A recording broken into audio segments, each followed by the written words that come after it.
তো 24 নভেম্বর থেকে শুরু হতে যাচ্ছে 2025 আইপিএল এর নিলাম এবং এই নিলাম 2 দিন ধরে চলবে। তো 24 নভেম্বর ও 25 নভেম্বর এই 2 দিন ধরে চলবে 2025 এর আইপিএল এর নিলাম। তো এবারের আইপিএল এ বাংলাদেশ থেকে 12 জন প্লেয়ার আইপিএল এর নিলামে নাম দিয়েছেন এবং 12 জন প্লেয়ারের ভিত্তিমূল্য নির্ধারণ করা হয়েছে। তো দেখে নেওয়া যাক বাংলাদেশ থেকে এবার আইপিএল এ কোন কোন প্লেয়ার নাম দিয়েছেন এবং কার কার ভিত্তিমূল্য কত ধরা হয়েছে এবং কার কার সম্ভাবনা রয়েছে এবারের আইপিএল এ দল পাওয়ার। তো আর দেরি না করে আজকের ভিডিও শুরু করা যাক। তো আমরা 12 জন প্লেয়ার মূল্যের উপর ভিত্তি করে এই র্যাঙ্কিংটা করেছি।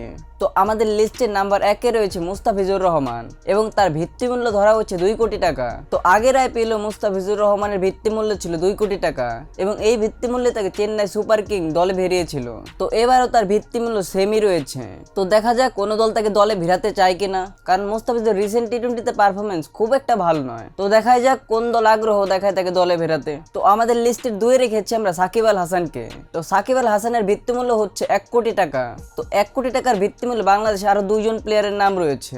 তো সাকিবের প্রাইস যেহেতু 1 কোটি টাকা, দেখা যাক কোন দল তাকে দলে ভেড়াতে চায়। তো 2023 এর আইপিএল কলকাতা নাইট রাইডার্স থেকে 1.5 কোটি টাকা দিয়ে দলে ভিড়িয়েছিল এবং 2024 এর আইপিএল সাকিব আল হাসান কিছু কারণে তার নাম সরিয়ে নিয়েছিল। তো দেখা যাক এবারের আইপিএল সে দল পায় কিনা। তো আমাদের লিস্টের 3 এ রয়েছে মেহেদী হাসান মিরাজ এবং তার ভিত্তিমূল্য 1 কোটি টাকা ধরা হয়েছে।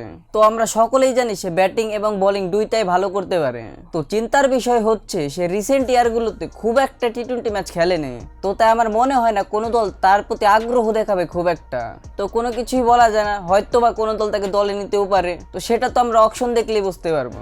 তো আমাদের লিস্টের 4 এ রয়েছে তাসকিন আহমেদ এবং তার ভিত্তিমূল্য 1 কোটি টাকা ধরা হয়েছে। তো এর আগে আমরা দেখেছিলাম লখনৌ সুপার জায়ান্ট তাসকিনকে দলে ভেড়াতে চেয়েছিল, কিন্তু বিসিবি অনুমতি না দেওয়ার কারণে তাকে লখনৌ সুপার জায়ান্ট দলে ভেড়াতে পারেনি। কিন্তু এবার যেহেতু অকশনে তার নাম এসেছে, তো দেখা যাক কোন দল আগ্রহ দেখায় তার প্রতি। তো আমাদের লিস্টের নাম্বার 5 এ রয়েছে শেখ মেহেদী এবং তার ভিত্তিমূল্য ধরা হচ্ছে 75 লাখ। তো শেখ মেহেদী মোটামুটি নিয়মিত মেম্বারে বলা চলে বাংলাদেশ টি-20 দলে এবং সে নতুন বল হাতে মোটামুটি ভালোই বল করে। তো দেখা যাক তাকে কোন দল দলে ভেড়াতে আগ্রহ দেখায়।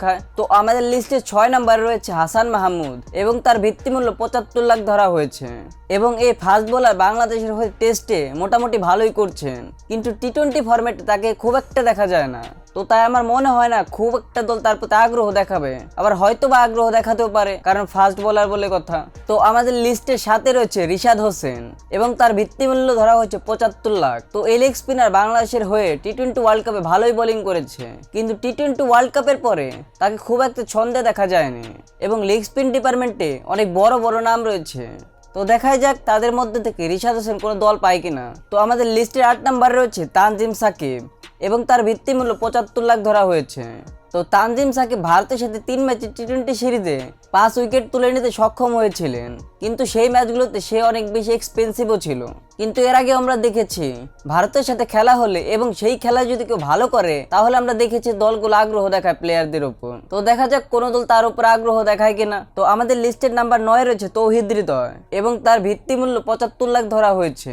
তো তৌহিদ হৃদয় রিসেন্ট কিছুদিন ধরে খুব একটা ভালো পারফরমেন্স করতে পারছেন না এবং আপনারা তো জানেনই আইপিএল এ ব্যাটসম্যানদের ভিতর কিরকম কম্পিটিশন থাকে।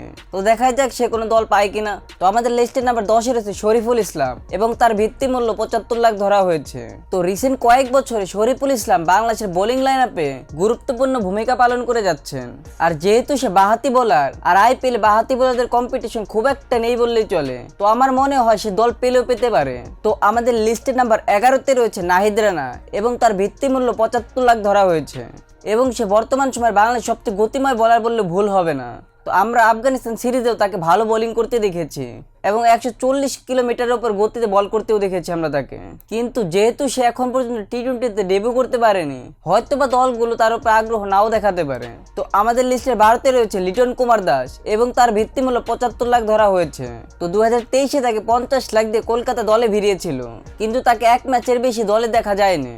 তো দেখা যাক তাকে কোনো দল দলে ভেড়াতে চায় কিনা। তো এই ছিল আমাদের 12 জন প্লেয়ার যারা এবারে আইপিএল এ নাম দিয়েছে। তো আপনার মতো কোন কোন প্লেয়ার এবারে আইপিএল এ দল পেতেও পারে বলে আপনারা মনে করেন, তো সেটা অবশ্যই কমেন্ট বক্সে জানাবেন। তো আজকের ভিডিও আমরা এখানে শেষ করছি।